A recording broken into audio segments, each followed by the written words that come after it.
حضرت بلال حبشی رضی اللہ تعالیٰ عنہ نے سارا گھر کا کام کاج خود سے سنبھال لیا تھا. ایک دن غائب ہو گئے حضرت بلال اذان دے کے, فجر کی اذان دے کے. ایک دن فجر کی اذان دے کے غائب نہیں ہونا چاہیے. کیا خیال ہے آپ کا؟ مؤذن کو اذان دے کے غائب, اسے مسجد میں پھر رہنا چاہیے. حضرت بلال حبشی رضی اللہ تعالیٰ عنہ اذان پڑھی, غائب ہو گئے. صحابہ ڈھونڈ رہے ہیں بلال کدھر ہے, اقامت پڑھے. حضور نے فرمایا ٹھہر جاؤ, بلال آئے گا تو اقامت پڑھے گا. بلال آئے گا تو جلدی نہ کیا کرو مسجد میں. اگر 2-4 منٹ کبھی دیر ہو جائے نا نماز میں تو جلدی کوئی بات نہیں, اللہ کے گھر ہی آئے ہو نا, جلدی نہ مچایا کرو. اللہ کا گھر ہے, رحمت والی جگہ ہے. حضور نے فرمایا بلال آئے گا تو اذان پڑھے گا. اب سب صحابہ خاموش ہیں کہ بلال جاتا نہیں, کام بھی اس کا کوئی ایسا نہیں. حضرت بلال دوڑے آئے, جلدی جلدی دوڑے آئے. رسول پاک صلی اللہ علیہ وسلم نے سوال ہی نہیں کیا کہ بلال تو کدھر سے آیا ہے. فرمایا آ گئے ہو؟ حضور آ گیا ہوں. پڑھو اقامت, پڑھو اقامت پڑھی, جماعت ہو گئی. اب صحابہ کرام علی مریدوان حیران ہے کہ حضور نے پوچھا ہی نہیں اور بلال آیا بھی دیر سے. حضرت جناب سیدنا صدیق اکبر, جناب مقداد, جناب سلمان فارسی, چند صحابہ نا حضرت بلال کو لے کے, کون ہے بلال تو کدھر تھا؟ راز کی کوئی بات ہے جو بتاتا نہیں, کدھر تھا؟ حضرت بلال رضی اللہ تعالیٰ عنہ کی آنکھوں میں آنسو آ گئے, رو پڑے. کہ بلال کوئی گہری بات ہے, بتا معاملہ کیا ہے, روتا کیوں ہے؟ حضرت بلال حبشی رضی اللہ تعالیٰ عنہ فرمانے لگے جب حضرت خدیجۃ الکبریٰ گھر میں چکی پیستی تھی, تھک جاتی تھی نا, تو میں مدد کرایا کرتا تھا. کتنے دن بیت گئے, جب فجر کی اذان دینے کے لیے گزرتا ہوں تو حضرت فاطمہ الزہرا کے بچے روتے ہوتے ہیں. فرمایا میں نے حضرت فاطمہ کو گود میں کھلایا ہے. مجھے اپنے محبوب کی شہزادی سے بڑا پیار ہے. کئی دنوں سے حضور کی خدمت میں عرض کر رہا تھا یا رسول اللہ کو مہربانی فرمائیں. حضور نے رات پیغام بھیجا ہے سیدہ فاطمہ کو کہ بلال جب آئے تو پردہ کر کے اندر چلی جایا کر. حضرت بلال فرماتے ہیں اذان دے کے گیا تھا حضرت فاطمہ کے گھر. میں نے کہا محبوب کی بیٹی ذرا پردہ کر لے, تو بچوں کو دودھ پلا, میں تیری چکی پیس دیتا ہوں. حضرت بلال حبشی کی آنکھوں میں آنسو رو رو کے بتلاتے ہیں. فرمایا سیدہ طیبہ طاہرہ حضرت فاطمہ الزہرا. میرے حبیب نے پتہ کیا فرمایا؟ فرمایا جس نے فاطمہ کو راضی کیا اس نے تو مجھے راضی کیا. حضرت سیدنا بلال حبشی فرماتے میں نے چکی پیسی اور میں تمہیں کیا بتاؤں, میرے محبوب کی بیٹی نے مجھے بڑی ہی دعائیں دی ہیں. انہوں نے مجھ پر بڑا ہی اظہار محبت فرمایا ہے. فرمایا میں آذان سے لے کر جماعت تک لوگ تسبیحاں رولتے ہیں, لوگ قرآن کی آیات کی تلاوت کرتے ہیں. آذان سے لے کر جماعت تک لوگ مختلف قسم کے اذکار میں مشغول ہوتے ہیں. فرمایا میرا ذکر سنو, میری تلاوت سنو, میرا وظیفہ سنو. میں آذان سے لے کر جماعت تک محمد عربی کی بیٹی کی خدمت کرنے چلا جاتا ہوں. رسول پاک صلی اللہ علیہ وسلم کی شہزادی کی چکی پیس کے آیا. حضرت بلال نے اس انداز میں, بدر کی جنگ لگ گئی, بدر کا مارکا, حضرت بلال کے ہاتھ میں تلوار ہے. کہا میں لڑوں گا, پورا جہاد کروں گا. امیہ بن خلف جو بڑا مارا کرتا تھا نا, وہ دوڑ رہا تھا اپنے بیٹے کو لے کے. آگے کچھ صحابہ کھڑے تھے, وہ قریب سے گزرنے لگا. حضرت بلال نے فرمایا ذرا پکڑنا امیہ کو, یہ مجھے مارا کرتا تھا, ذرا پکڑنا, نہ جانے نہ دینا. امیہ کو صحابہ نے روکا. حضرت عبد الرحمن ابن عوف نے پکڑ کے ایک زور سے گھونسا مارا, ادھر جا کے گرا. حضرت بلال تلوار لے کے کھڑے ہیں امیہ کے سر پہ. کہا امیہ میں تجھے نہیں کہا کرتا تھا اللہ میرے مصطفیٰ کو بڑی عزتیں عطا فرمائے گا؟ میں تجھے نہیں کہا کرتا تھا کہ خدا ہمیں غلبہ دے گا؟ هو الذی ارسل رسولہ بالہدی ودین الحق لیظہرہ علی الدین کلہ. میں نہ کہا کرتا تھا کہ اللہ اس دین کو ہر دین پہ غلبہ دے گا, اور میں دیکھ اللہ نے ہمیں عزت دے دی, دیکھ تو ذلیل کر دیا گیا. حضرت بلال نے مارا, گردن اڑا دی. حضرت ابوبکر صدیق پیچھے دیکھ رہے تھے, دوڑے ہوئے آئے. کہا بلال مبارک ہو, بلال مبارک ہو, آج تو تیرے سارے بدلے پورے ہو گئے. حضرت بلال نے سجدہ شکر ادا کیا. میرے دوستو بڑی باتیں ہیں جناب بلال کی کرنے والی.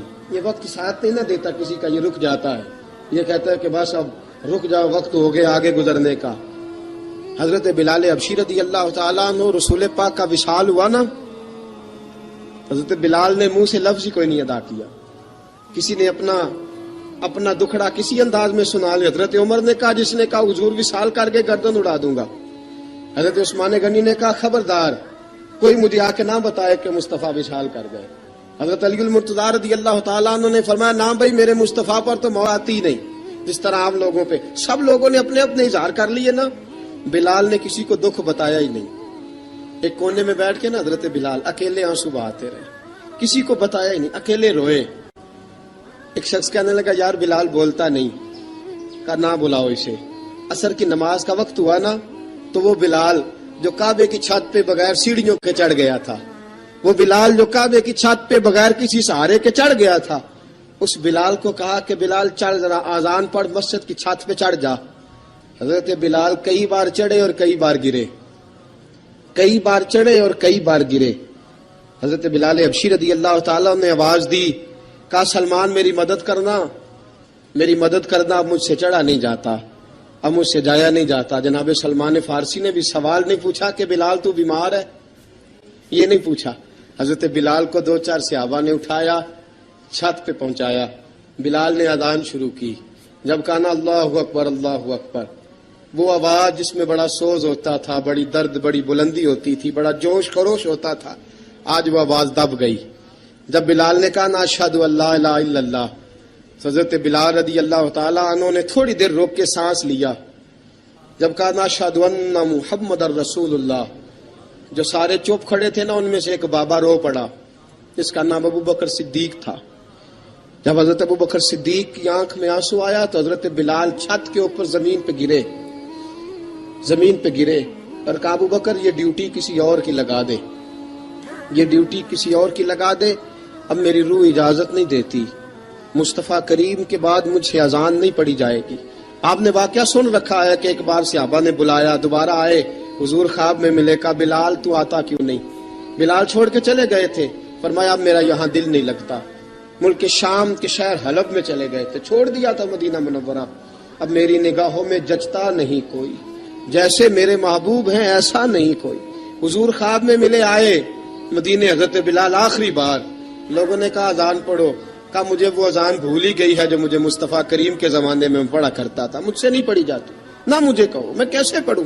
امام حسن اور حسین نے آ کے دامن تھاما نا تو کہا بیٹا میں تمہاری نانی کا بھی نوکر رہا ہوں، میں تمہاری ماں کی چکی بھی پیستا رہا ہوں، مجھ سے کوئی فرمائش نہ کر ڈالنا، میں نے نوکری کی ہے اور مجھے اگر اللہ نے توفیق دی تو میں تمہارے بچوں کے پیر بھی دھویا کروں گا. لیکن امام حسن رضی اللہ تعالیٰ عنہ نے فرمایا بلال ایک بار تو اذان سنانی پڑے گی. سنائی بلال نے اذان. کوئی گھر مدینے میں ایسا نہیں تھا جہاں سے رونے کی آواز نہ آئی ہو. حضرت عمر فاروق رضی اللہ تعالیٰ عنہ اپنے زمانے میں شام گئے تو جناب بلال حبشی رضی اللہ تعالیٰ عنہ سے کہا کہ اذان پڑھو. حضرت بلال نے فرمایا میں پڑھ ہی نہیں سکتا. بڑی ہمت کے بعد اذان پڑھی اور جناب بلال نے کہا تم اگر روئے نہ تو میں اذان پڑھوں گا. رونا نہ، وعدہ لے لیا. حضرت عمر تو نہ روئے لیکن معاذ ابن جبل نے رونا شروع کر دیا. جب معاذ ابن جبل روئے تو پھر عمر بھی روئے، جب عمر روئے تو پھر بلال بھی روئے. وہ اذان اشہد ان لا الہ الا اللہ تک گئی. رسول پاک کے بعد پھر اذان اس سے آگے بڑھ نہ سکی. حضرت بلال کا وقت وصال آیا. حضرت ابو درداء کے داماد تھے جناب بلال حبشی. حضرت ابو درداء بہت معتبر صحابی ہیں، ان کی بیٹی حضرت بلال کے گھر میں تھی. حضرت بلال کا وقت وصال آیا تو آپ کی بیوی کہنے لگی بڑے افسوس کی بات ہے، آپ بچھڑ رہے ہیں. فرمایا افسوس نہ کر، مجھے مبارک دے، میں آج بچھڑوں گا تو جا کے رسول پاک سے ملاقات کروں گا. حضرت بلال حبشی نے، میرے دوستو، غریب آدمی تھے نا، مال تو زیادہ نہ دے سکے لیکن انہوں نے خدمت اس طرح کی. میں کھنگالتا رہا کتابیں، 28-29 کتابیں میں نے کھنگالی اس ہفتے میں حضرت بلال پر. حضرت بلال کا دعویٰ ہی کوئی نہیں. پوری کتابوں میں، پوری سیرت میں کہیں کوئی دعویٰ ملتا؟ کہیں نہیں کہا میں نے یہ خدمت کی ہے. یہ دعویٰ حضرت بلال کا دعویٰ، میں غور کرتا رہا اس بات پر کہ سب لوگ دعویٰ کر لیتے ہیں نا. بعض صحابہ کے دعوے ملتے ہیں کہ ہم نے فلاں موقع پہ خدمت کی تھی، بلال بدر میں، بلال احد میں، بلال خندق میں، بلال فتح مکہ میں. بلال نے ساری خدمتیں اپنے سر، لیکن بلال کا دعویٰ، حضرت بلال نے اپنے منہ سے ایک بار بھی نہیں کہا میں نے یہ خدمت. عشق بہت کیا. غریبوں جان نہ چھڑایا کرو، یہ کہہ کہ جان نہ چھڑایا کرو کہ ہم کیا کر سکتے ہیں، ہم کدھر جائیں، ہم آگے بڑھو، عملی طور پہ اپنا آپ پیش کرو، رسول پاک کے عشق میں رنگ جاؤ. حضرت سیدنا عمر فاروق رضی اللہ تعالیٰ عنہ فرماتے تھے بلال اب تو حبشی غلام نہیں، اب تو مصطفیٰ کے صحابہ کا امام ہے، اب تو ہمارا امام ہے. جناب بلال حبشی رضی اللہ تعالیٰ عنہ کی زندگی بتلاتی ہے کہ غریب اگر آئے اور اپنے آپ کو رنگے رسول پاک کے رنگ میں تو وہ اتنی خدمت کر سکتا ہے، اتنی خدمت کر سکتا ہے کہ کوئی تاریخ بھی حضرت بلال کو چھوڑ کے مکمل ہو سکتی نہیں. کوئی بھی تذکرہ جناب بلال کو چھوڑ کے صحابہ کے تذکرے مکمل ہو سکتے نہیں. اور جہاں جہاں بھی عشق کی داستان لکھی جائے گی پہلے بلال کا نام لکھا جائے گا، پھر بات آگے بڑھے گی.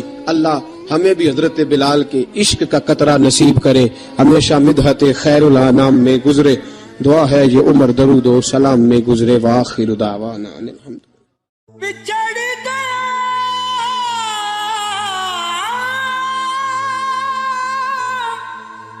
میرے دل دا جانی تے میں ککھاں وانگر رل گئی پھلاں نال نازک جندڑی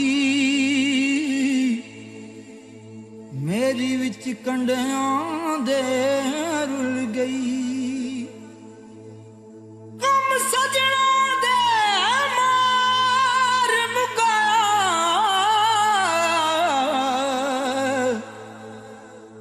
تے میں اتھروں بن کے ڈل گئی. ایک مایا تیری یاد نہ بھلدی باقی ہر شے جگ دی بھول گئی.